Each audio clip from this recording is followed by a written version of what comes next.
नमस्कार। News times network के कार्यक्रम समाचार चक्र में आपका स्वागत है। मैं हूं सर्वेश कुमार सिंह। समाचार चक्र में आज चर्चा करेंगे प्रमुख खबरों की, चर्चित खबरों की, और देखेंगे समाचार पत्रों ने किन विषयों पर संपादकीय टिप्पणी की है। आइए देखते हैं सबसे पहले चर्चित खबरें समाचार विश्लेषण में।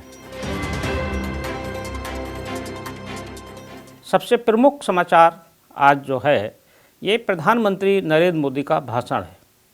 प्रधानमंत्री ने कहा है कि सरकार का काम व्यवसाय करना नहीं है। उन्होंने बड़ा स्पष्ट कहा है कि निजी क्षेत्र को प्राथमिकता दी जानी चाहिए। व्यापार के लिए निजी क्षेत्र ही उपयुक्त है। सरकार ये काम ना करे। सरकार का काम व्यापार करना नहीं है। सरकार बाकी काम करे, ये उनका विचार है और उपयुक्त ही है कि सरकार के पास जो अन्य प्राथमिकता के कार्य हैं उन पर उसको ध्यान देना चाहिए। व्यापार वो लोग करें जो व्यापार में दक्ष हैं।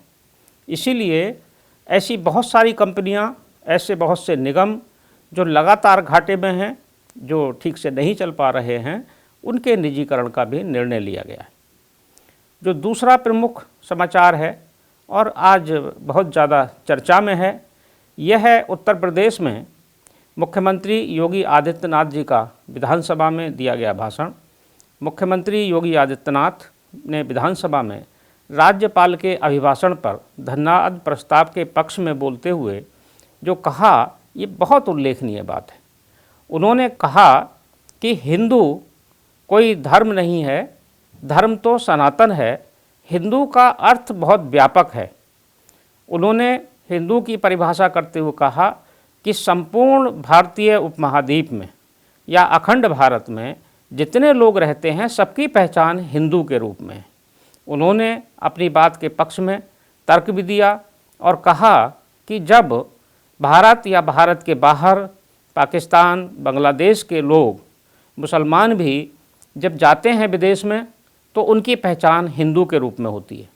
यहाँ तक कि जब वे हज करने जाते हैं तब भी उनको हिंदू ही माना जाता है। एक तरह से ये पूरे भारतीय उपमहाद्वीप के हर नागरिक की पहचान हिंदू के रूप में है। हिंदू शब्द बहुत व्यापक है और हिंदुत्व के बारे में उनका ये कहा गया, ये वक्तव्य जो उन्होंने दिया है, ये बहुत उल्लेखनीय है और बड़ा सामयिक भी है। इसके साथ ही तीसरा प्रमुख समाचार है भारत सरकार का ये निर्णय कि बुजुर्गों को 60 साल से ऊपर के जितने नागरिक हैं उन सबको मुफ्त वैक्सीन लगाई जाएगी। कोरोना वैक्सीन मुफ्त मिलेगी या 45 साल से ऊपर के वो लोग जो बीमार हैं या किसी रोग से ग्रस्त हैं उनको भी मुफ्त वैक्सीन मिलेगी। ये भी सरकार का एक बड़ा सराहनीय फैसला है। इसका जो अगला चरण शुरू होगा उसमें निजी चिकित्सालयों में भी वैक्सीन मिलेगी और निजी चिकित्सालयों में पैसा देकर वैक्सीन खरीद भी सकते हैं।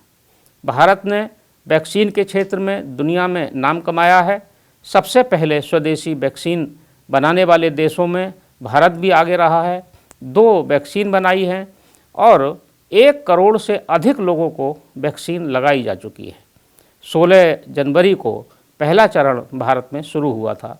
अभी अगला चरण बहुत शीघ्र 1 मार्च से फिर शुरू होने जा रहा है। एक और समाचार है जो महत्वपूर्ण है देश की अर्थव्यवस्था के लिए।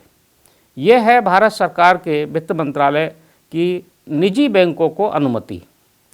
निर्मला सीतारमण वित्त मंत्री ने ये निर्णय लिया है और कहा है, उन्होंने बताया कि अब निजी क्षेत्र के बैंक भी सरकारी कारोबार में भागीदार हो सकते हैं। यानी कि जो सरकारी विभागों का धन है, पेंशन है, कर है या अन्य जो कार्य हैं उनको संचालित किया जा सकता है। अभी तक केवल सार्वजनिक क्षेत्र के बैंकों को ही ये अनुमति थी या कुछ चुनिंदा निजी बैंक इस काम में लगे थे। अब लगभग सभी निजी बैंक भी सरकारी काम कर सकते हैं। समाचार चक्र में अब संपादकीय चर्चा में देखेंगे चारों अखबारों के संपादकीय अमर उजाला, दैनिक जागरण, हिंदुस्तान और नवभारत के संपादकीय। किन विषयों पर इन्होंने संपादकीय टिप्पणी की है? आज चारों समाचार पत्रों की संपादकीय टिप्पणी अलग अलग विषय पर है। सबसे पहले देखते हैं अमर उजाला। अमर उजाला का संपादकीय है श्रीलंका में कश्मीर राग। अमर उजाला लिखता है, भारी आर्थिक बदहाली के बीच व्यापार और निवेश की संभावना तलाशने श्रीलंका दौरे पर गए पाकिस्तानी प्रधानमंत्री इमरान खान ने अपेक्षित सत्कार न मिलने के बावजूद वहां जिस तरह कश्मीर राग छेड़ा, उससे स्पष्ट है कि दुनिया भर में अपनी उदार छवि बनाने की कोशिश के बावजूद वह भारत के संदर्भ में पाक सत्ता प्रतिष्ठान की पारंपरिक सोच से अलग नहीं है। ये टिप्पणी है पाकिस्तान के प्रधानमंत्री के दौरे पर जो श्रीलंका में गए हैं। देखते हैं दैनिक जागरण। दैनिक जागरण ने लिखा है, क्षेत्रवाद की राजनीति। दैनिक जागरण लिखता है, तिरुवनंतपुरम में आयोजित एक कार्यक्रम में उत्तर दक्षिण की राजनीति से संबंधित राहुल गांधी के बयान पर कांग्रेस के प्रवक्ताओं को जिस तरह उनके बचाव में उतरना पड़ा, उससे यही साबित होता है कि वह एक बार फिर ऐसा कुछ कह गए जो उन्हें नहीं कहना चाहिए था। नवभारत देखते हैं। नवभारत का संपादकीय है विवेकशीलता के पक्ष में।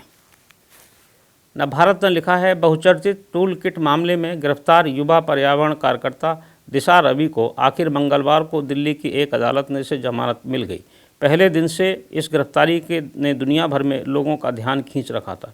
किसान आंदोलन के दौरान 26 जनवरी को दिल्ली में हुई हिंसा और अराजकता के बाद जहां इस आंदोलन में अंतर्राष्ट्रीय साजिश का पहलू प्रमुखता से जुड़ा, वहीं आंदोलन के समर्थन में अंतर्राष्ट्रीय हस्तियों के ट्वीट के क्रम में उस टूल किट का मामला भी सामने आया जिसने बहस को नई दिशा दे दी।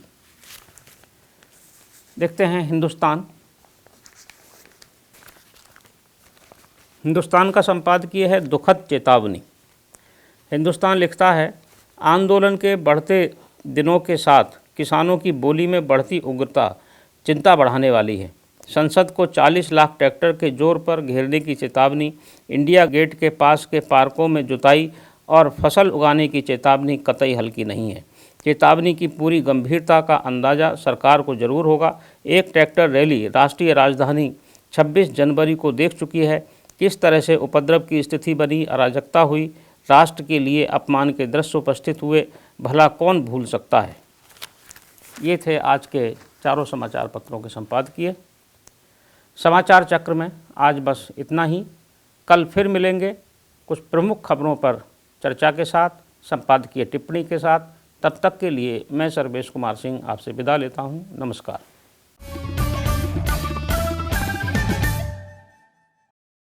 सब्सक्राइब करें हमारे YouTube चैनल को और हर अपडेट पाने के लिए बेल आइकन को दबाएं।